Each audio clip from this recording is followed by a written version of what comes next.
Sejarah mencatat keris Empu Gandring sebagai senjata yang membawa kehancuran. Namun, ada satu senjata lain yang lebih tua, lebih mematikan, dan lebih berbahaya. Senjata ini tidak hanya digunakan untuk membunuh, tapi juga untuk mengutuk siapapun yang menyentuhnya.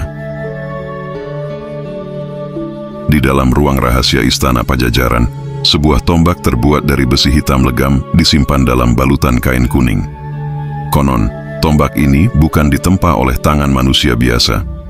Ia ditempa dengan darah, keringat, dan air mata dari seorang empu yang menghabiskan hidupnya di dalam gua bertapa.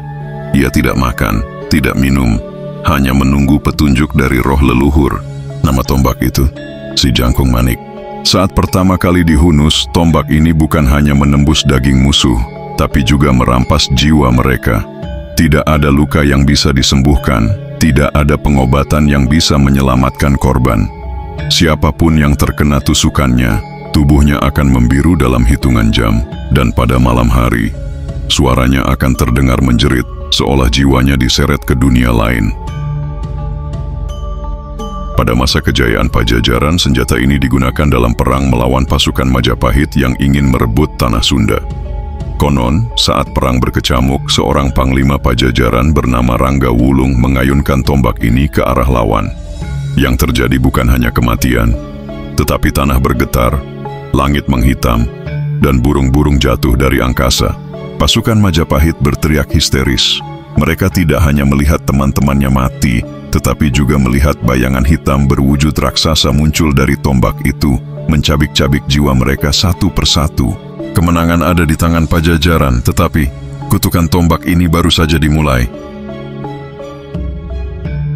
Rangga Wulung yang memenangkan pertempuran tiba-tiba jatuh sakit. Tubuhnya membusuk meski masih hidup. Tangannya gemetar setiap kali memegang tombaknya sendiri. Pada hari keempat, ia berteriak di tengah malam, "Lepaskan aku tak mau ditelan kegelapan."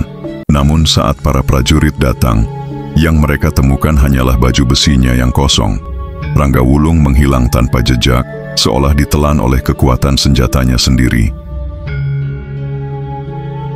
Semenjak saat itu, tombak Si Jangkung Manik tidak pernah lagi digunakan. Para raja Pajajaran hanya menyimpannya dalam peti besi, di ruangan yang selalu dijaga oleh puluhan prajurit.